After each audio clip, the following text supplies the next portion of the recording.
And this one is a special episode. We are live. We're doing this one live. And primarily, what I want to do is a lot of you have been sending me questions and questions about money, about wealth, about what you should do.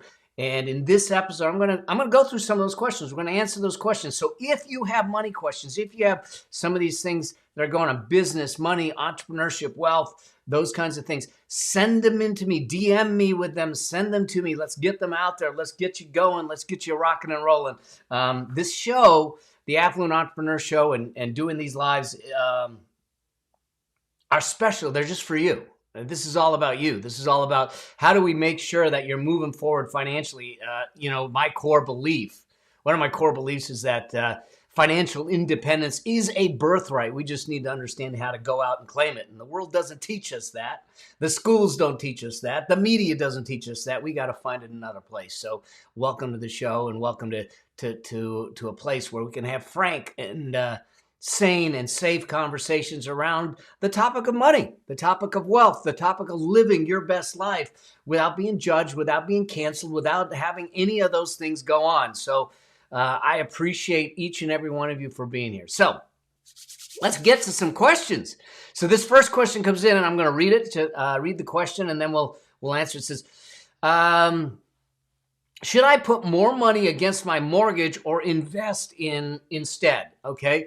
And so here's an interesting question. And I don't know enough about this person. I don't have enough of the context. One is that what's the age of the person that's asking the question? Because if you are, let's say, less than 40, less than in that realm, what I would tell you is that make investing the priority, because then you get your money into the investing game. See, too many people, especially right now, they're sitting back saying, well, the market's really high. What do I do about the market? Is it time to get in? Should I get in now? Should I not get in? Should I wait for a dip? Okay, timing the market is a fool's game. Timing the market is the fool's game. When you look at the statistics, even people that are professional managers of shows and or funds and everything, they don't have the ability to time the market. And so if you think you have the ability to time the market, it's a mistake. So it's not timing that matters, it's time in that matters. So I want to get you in the game, because what that does is that gets time on your side. When you start to build wealth, when you're trying to build your investments, the compounding effect is not on at the beginning. It's at the end. Once we have time on our side. If for those of you that are on Facebook or LinkedIn, you'll be able to see this. For Instagram, unfortunately, you won't be able to see it, but you can watch the recording here, because if we look at the compound effect, it's an exponential curve like that. And so we need to eat up this time down at the bottom, the flat part. The flat part needs to be eaten up so we can get the accelerated growth in your investments. And so that's why I say, if you're under 40, I want you investing rather than accelerating your pay down of your mortgage. You'll have time to get the pay down of your mortgage, and most likely your mortgage is probably the lowest interest rate that you're going to find in today's time. So those of you that have been with me and see some of the stuff, like in the Affluence Blueprint, we talk about something called the Wealth Priority Ladder. Paying down your mortgage is up the ladder a little ways. Let's make sure that you're putting money into your investments. Let's make sure that you're putting money to your retirement. I want the people that I work with, I want them to be putting away 15 to 25% of their income. If you're maxing out 15 to 25% of your income, then we can talk about accelerating pay down of debt and that type of thing. So first things first, I want investment growth, because I want to use time on my side to get the compounded effect before I start accelerating my debt. Now, if I'm over 40, then I may look at it differently depending on what kind of investment portfolio I have. We still need to think about how are we going to take care of retirement, but getting into retirement, we want to make sure that we want to be as close to debt-free as possible, because that takes a burden off your shoulders. So hopefully that helps.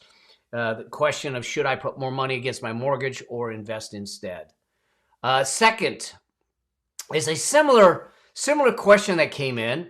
This question is about 401k. Should I use keep putting money in my 401k, but I want to buy a house. I want to buy a house and I need to save for a down payment. So there's a couple things here. Typically what I tell people is I want you to buy a home. I want you to, if you're going to buy a home, I want 20 to 25% down minimum. 20 to 25% down minimum. That's a lot in some markets. That's a lot of money that you got to create a down payment for. So what I will typically do is give someone a little leeway if it's their first time home purchase. If it's their first time home purchase, then instead of having to worry, I'm willing to allow people to go to 10% down. Okay, 10% down so you can get into that first home purchase. However, let's get real clear. The home you buy does not exceed, the housing cost does not exceed 25% of your income, your household income. So not just yours, but you and your spouse. We want to make sure it doesn't exceed 25% of your household income, because what I don't want you to do is be house rich and cash poor, and then all of a sudden when things happen, you can't support the house. Okay, you can't support your living. So we want to be smart about it. So first things first, if it's a first time home purchase, I will tell the people you can go to 10% down, which is going to put more debt, but we want to make sure that debt doesn't exceed 25% of my income. Otherwise, I want 20% down. Now, the first thing that I would look at is, again, if I'm maxing out my retirement account, then we can allocate income for the down payment fund. If I'm not maxing out my retirement account, then what I don't have a problem with folks saying, well, let me split it. Let me slow down my investing so I can push the accelerator down to get the down payment. So here's how I would do it. Let's say that you have $1,000 that you're investing right now. I might take and split it and go $500 is going to my down payment fund. I'm going to put that in a high yield cash account because I don't want to take risk in the marketplace. And 500 will go into my retirement account or into my investing account and do it that way. And so you're able to do that. Now, the key here is, again, age comes into this. How long do I have? When do I want to buy the house? If I want to buy the house in a year, that changes the equation than if I want to buy the house in 5 years. Now, here's a word of warning. In most markets right now, the real estate markets are going absolutely bonkers. They're going crazy, okay? They're truly, let me just make sure that I'm watching chats as you come in. And so they're going crazy, and you might feel like, oh my gosh, I'm gonna miss the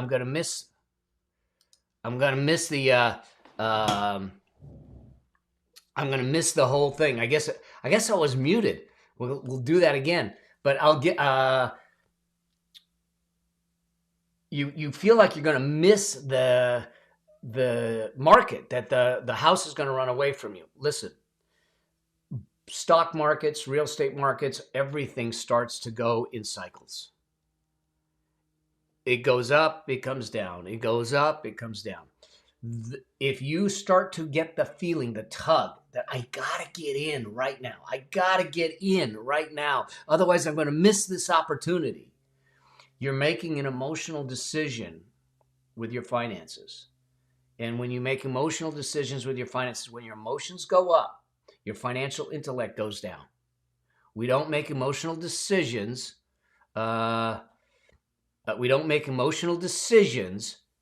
With our finances. We make logical decisions. We make economic decisions, and we do it in that format. So we want to make sure that when you're going into, and houses are emotional purchases. All right. So here's the thing. I got a new addition coming to the family. Okay. New addition coming to the family, and it's not my granddaughter. My granddaughter is due in 3 weeks. Okay. And so my granddaughter's due in 3 weeks, but for some reason, my wife and I decided we were going to get a puppy. So we've got a new addition coming to the family. Budo, the little puppy, is going to come to us. Now, we were on the list. Okay, we were on the list. Okay, and we were down at 103 on the list, and this is driving to emotions. And so they said to us, you have 6 to 12 months before you're going to get your puppy. And I said, okay. Well, last week she sent me a text. Not only did she send me a text, she says, we have a puppy for you. The little boy that you wanted, we have a little puppy for you. And she sent me a picture and she sent me a video. What do you think that did? I mean, that's like evil. All right. The emotions and everything. And so we're getting a puppy earlier than we thought. We're getting a puppy next week. So you'll die when you see this. So cute. So a sheepadoodle. So it's going to be a big one when it grows up. But my point is this: when you make emotional decisions, you tend to make decisions that you might not otherwise make. So a house is an emotional decision. A residence is an emotional decision. A second home or a rental property is less emotional of a decision. So we need to be aware of where our emotions are in the things that we're doing. And so when you decide you're going to buy the house, we don't chase the house. We don't chase the market. If the market's getting away from us, we back off and we let it come back to us, or we wait, or we do something else. Because when we do that, when we chase the market, we tend to make irrational decisions in doing that. So 401k versus down payment, I would go ahead and slow down your investments, build the down payment, get into the house the right way. No more than 25% of your income going towards your housing costs.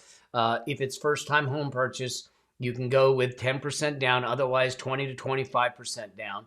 What I like to see is, rather than a 30-year loan, a 15 to 20-year loan. I want to get that interest off of there. I just worked with a client. We moved their loan down from a 30-year to a 20-year. Is going to save them $148,000 in interest. $148,000 that they're not going to pay. See, remember, compounded interest works for you. Compounded interest works against you. Depends whether you're receiving it or whether you're paying it. So hopefully that helps. Next question comes in. So I have a large investment in a single company. I have a large investment in a single company. How do I reduce my risk? This is a great question. First off, this can happen for you if you happen to be working, like my wife works for a publicly traded company. And as part of the publicly traded company, she gets stock options, and she gets the ability to buy stock at a discounted rate. And the tendency is that you can end up having a large block of stock in a single company, which happens to be your employer. Well, that's a whole lot of risk in one basket. That's a whole lot of risk in one basket where we might get ourselves into trouble with it. And we tend to want to diversify. Now, you may be in a situation where you've got stock in your own company. It may, I don't know, they didn't tell me in this. It could be that they have a large investment where, like I have an investment in a single company that I invested in prior to their IPO. And then they IPO'd, and they've run up to the multiple hundreds of dollars a share.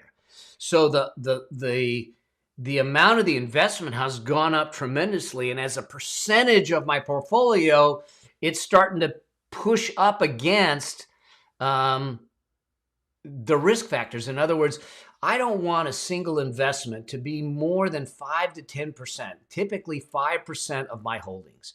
Because if it's more than that, if I have a holdings, a large investment in one single stock, one single company, and that company goes south on us or has a problem, then your whole portfolio goes south. Your whole financial future is resting on the validity, the value of that one investment. So we don't ever want to do that. We want to diversify.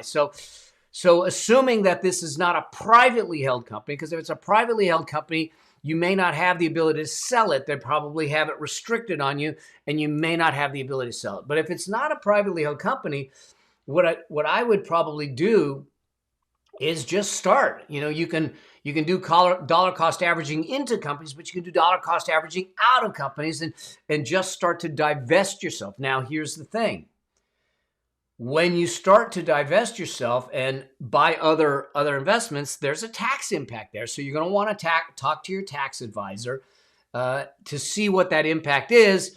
If you've held it over a year, at least under the current rules, you'll pay it at the capital gains rate in the U.S. If you've held it less than a year, you'll be at ordinary income tax rates. So you may want to look at that. Now, if you have other holdings that you have losses on, that you're losing money on, you might do something called loss harvesting. So you sell a stock, one stock for a gain, you sell another stock for a loss, and they offset each other and you lower the tax. But I would just take a piece of it each month or so and start liquidating and diversifying that portfolio if you can. Now, 401k, maybe the stock is in your 401k, maybe it's in your retirement account and it's a single company stock. You can diversify inside that account possibly by buying other funds or looking at other investments. And there is no tax effect for you because it's inside the fund.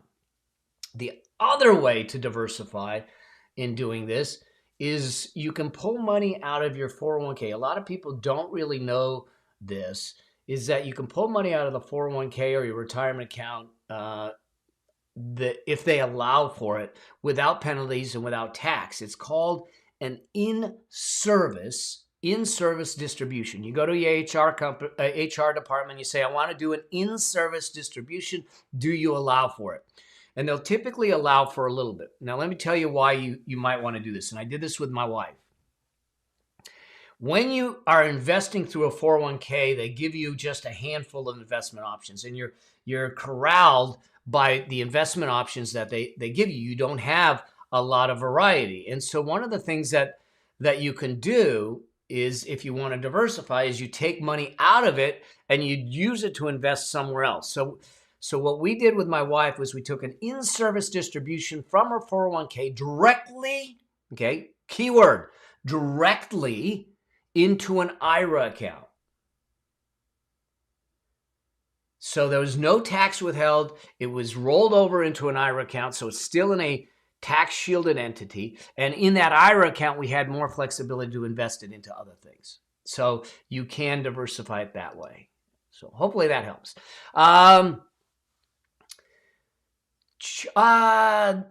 Next question is, what is an HSA? Great question.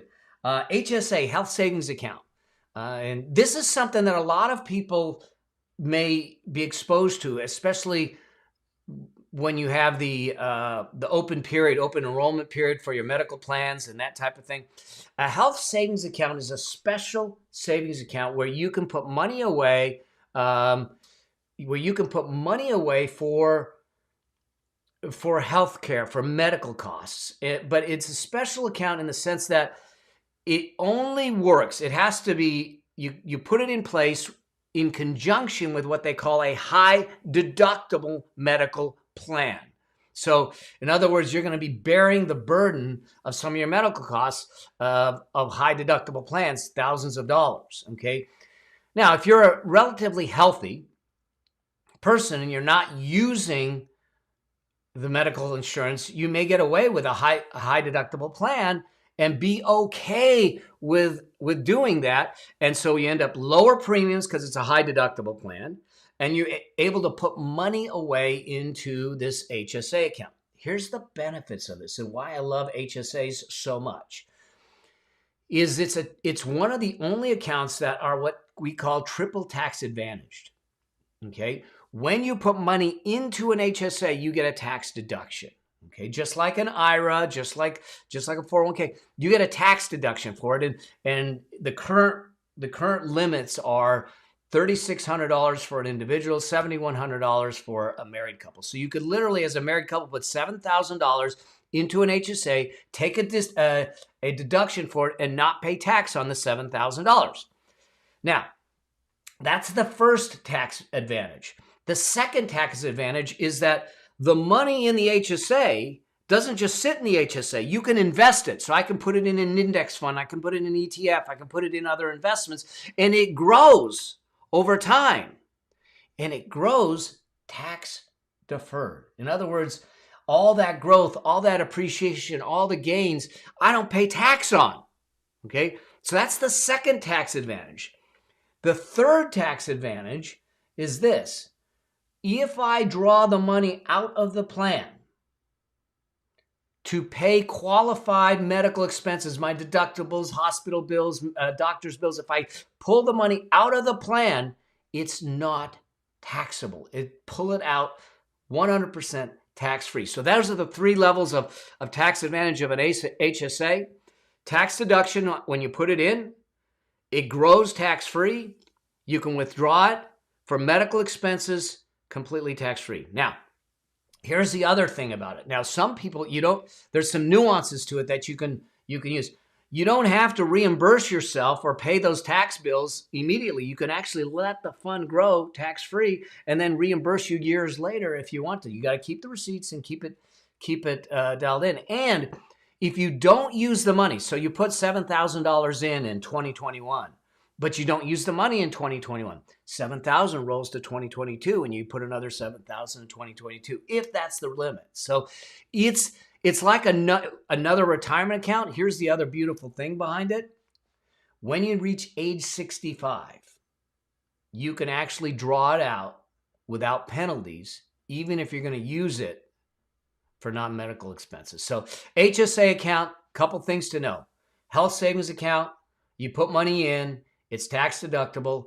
If you take the money out, it's used for medical expenses. It's not taxable, but it has to be paired with a qualified high deductible medical plan, which typically will be either offered by your employer, or when you set up your medical insurance, you get a high deductible plan that's qualified for an HSA. So hopefully that answered that question. And I got one more question. We're going to start. We're going to finish with. Okay, new business. This person's wrote in. He says, She said, I'm starting a new business. I just started a new business. I'm in my first year of business, second year of business, and I'm questioning: do I do a solo 401k, or do I do a SEP IRA? So here's my belief about this: the solo 401k, for a lot of reasons, I think is probably better than the SEP because of a lot of reasons. One, you can put the employer, so the company can put money in for me. So I have a solo 401k, and in that solo 401k, I take money off of my salary and put money in myself up to. Because of my age, I can go to $26,000. If you're not over 50, you're going to be at $19,500. But my company can match it, and so you get company contributions. So the 401k is a richer plan, I believe, because you have the salary deferral, you got the employer contribution. But here's the challenge with it: a solo 401k has to be set up before the end of the year. Okay? So as of December, so you can't set up a plan for 2020. You can set up a plan for 2021.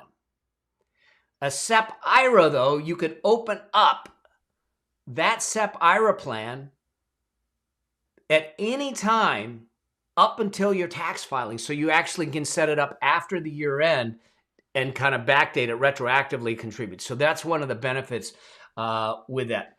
The other thing is that if you have a SEP and you're doing Roth conversions, this is a more advanced strategy. It can affect your Roth conversions if you have high income.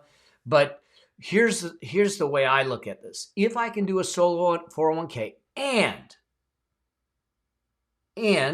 it's before the year end, and so two ands, I have predictable income that I know I can make the contributions, then I would go with a solo 401k.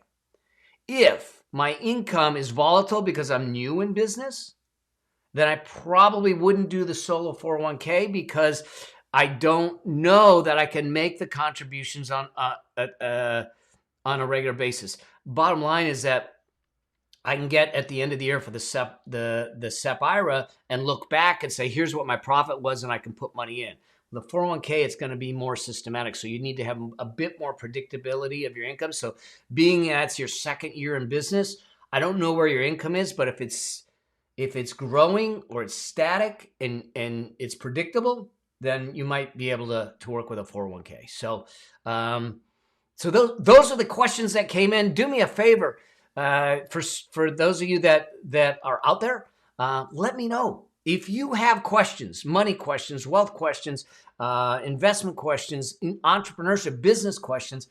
To let me know. I'll bring you on the show. I'll bring your questions on the show. Let's get them answered. Okay. This is one of those Q&A sessions, Q&A live episodes.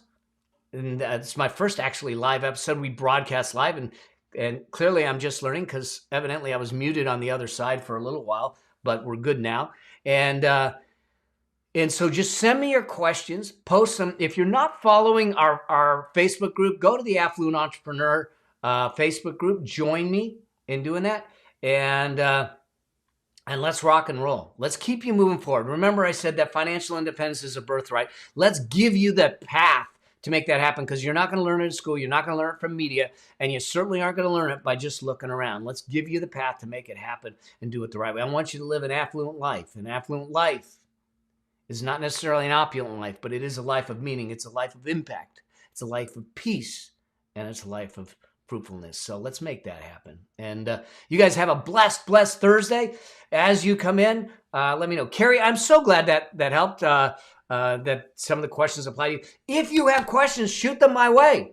Let's rock and roll. Let's have some fun. Let's do more. The more questions I have, the more often I'll be doing this. I'll come in live. We'll have the conversations. I'll bring some of you on live.